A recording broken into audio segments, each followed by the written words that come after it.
Imagina un partido tan poderoso que se reinventa sin cambiar, como un camaleón que siempre usa el mismo disfraz.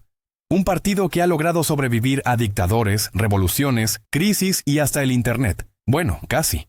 Advertencia. Las imágenes de los presidentes que se presentan son representativas, para no vulnerar derechos de autor con fotografías, imágenes, y así evitar cuestiones legales que bla, bla, bla. Volviendo al tema, hoy vamos a hablar de la transformación del PNR al PRM, y finalmente al PRI.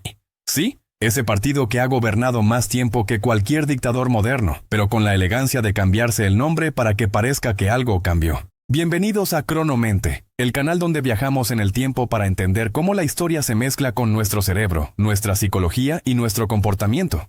Si te apasiona la neurociencia, la historia y la psicología, suscríbete ahora y prepárate para descubrir y quizá resolver el caos de nuestra historia y nuestra mente. Esta ocasión, un camaleón llamado PRI, una fiesta de corrupción, fraude y autoritarismo en un México complaciente. Imagina que estás viviendo en México en los años 30. No hay TikTok, no hay memes, pero hay algo mejor, el PNR, el Partido Nacional Revolucionario, que de revolucionario solo tuvo el nombre. El PNR nació en 1929 gracias al amigo de todos, Plutarco Elías Calles, también conocido como el Jefe Máximo. Su idea era sencilla, crear un partido que sirviera como una gran sombrilla para mantener el poder absoluto, pero eso sí, disfrazado de democracia. Sarcasmo nivel, Dios del gran Plutarco que solo se reía detrás del telón de teatro. Pero aquí viene el primer giro de guión. Calles pensó que podía seguir jalando los hilos tras bambalinas, pero en 1938, un tal Lázaro Cárdenas decidió que no iba a ser títere de nadie. Así que deshizo el PNR y lo convirtió en el PRM, Partido de la Revolución Mexicana. ¿Más democrático? Nah, solo más ordenado. Como cambiarle el nombre a una secta para que parezca una nueva religión. La sociedad mexicana lo justificó bajo la idea de estabilidad y confianza en figuras de poder fuerte. Aunque esas figuras terminen siendo un disfraz de autoritarismo pintado de democracia, básicamente es el síndrome de Estocolmo colectivo. Pero espera que la historia se pone más interesante. En 1946 el PRM se convierte por arte de magia en el PRI, el Partido Revolucionario Institucional. Revolucionario porque seguía hablando de héroes muertos, e institucional porque finalmente encontraron la manera de institucionalizar la corrupción.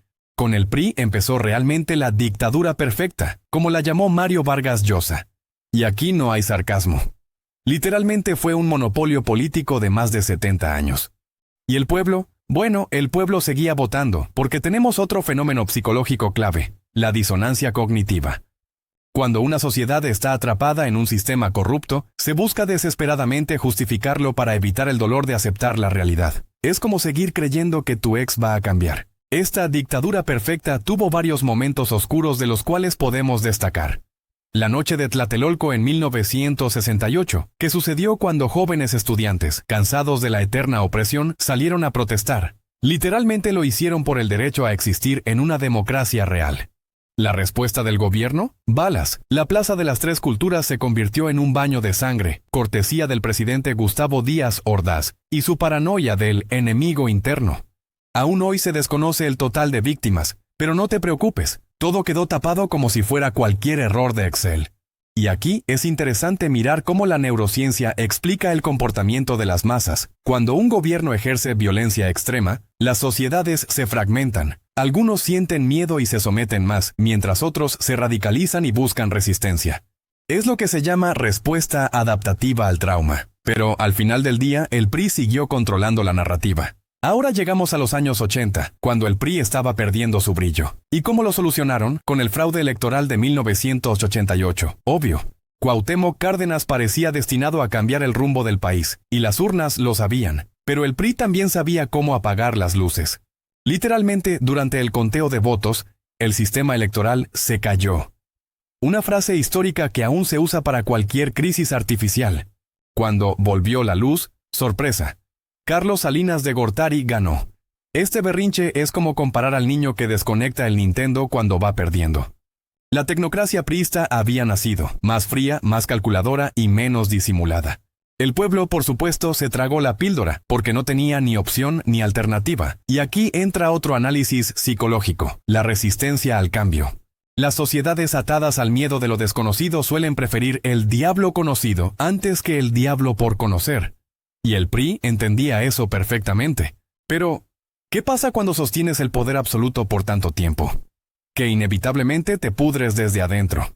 El PRI se convirtió en lo que todo partido político dice combatir y que debajo del agua sueña ser. Una maquinaria de corrupción que sobrevivía gracias a su capacidad de adaptarse y consumir todo lo que tocaba. Desde presidencias carismáticas como las de López Mateos, críticas y de supervivencia como la de López Portillo, hasta desastres como la de Echeverría, cada sexenio era un desfile de teatro político. Pero paradójicamente, entre más poderoso se volvía el PRI, más aumentaba el descontento popular. Eso nos lleva al principio básico de la psicología del poder. El abuso prolongado genera inevitablemente rebelión. Es una ley tan antigua como el tiempo. Y llegamos al final dramático. Ahora una pregunta seria. ¿Qué hemos aprendido? Porque si bien el PRI dejó de ser el titán político que todo lo controlaba, su legado sigue vivo en muchos niveles.